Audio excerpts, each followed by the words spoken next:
We're talking about FHA, 3.5% financing versus 5% conventional financing. Closing costs. The closing costs. So the comparison between the two closing costs. Conventional mortgages are slightly cheaper as far as closing costs are considered than FHA.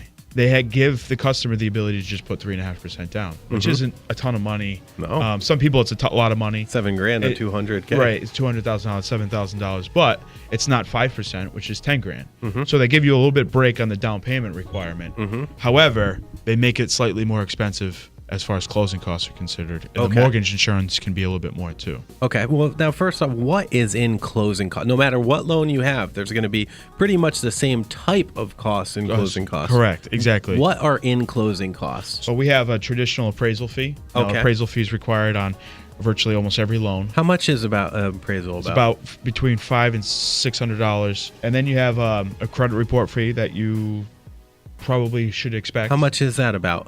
Between $50 and $100. There's a processing fee that pays for the loan to get processed. It pays for all the underwriters, the assistants, everybody that's working on the loan, closing department, everything that goes through it. That's the fee that goes in there. Roundabout cost on that. It's about between $900 and $1,200 depending on the lender. And then there's a flood certificate. It's about $7. $7. You see if the house is in a flood zone. So those are the lender closing costs. All right, so then there's attorney fees that get included into the closing costs. Now, the lender typically generalizes them because it's up to the attorney, whoever gets hired, to tell us how much their fees are. So I would give a roundabout, a good estimate to give an idea of what it would cost for an attorney.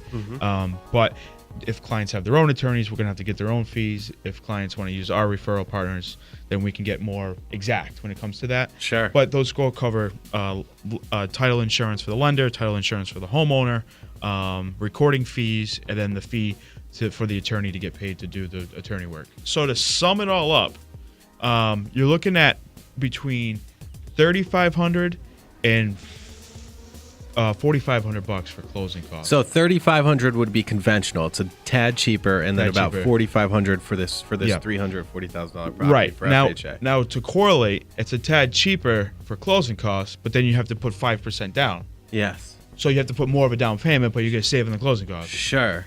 If you put 3.5% down, then you have the closing costs are slightly a little bit more. Now, why are closing costs a little bit less for conventional versus FHA? What is that cost in there that's making it higher, FHA? It has to do with the insurance policies on them that typically put them over a little bit. Some of the fees are it's an equation. The way that they come up with the fee, especially the attorney's fees, it's an equation of the loan amount. Okay. So because the loan amount is slightly higher, because you only put 3.5% down for FHA, the fees are slightly higher for FHA because you're financing more. Understood. The loan amount is higher for an FHA loan, so there's more. The fees are associated with how much you're financing.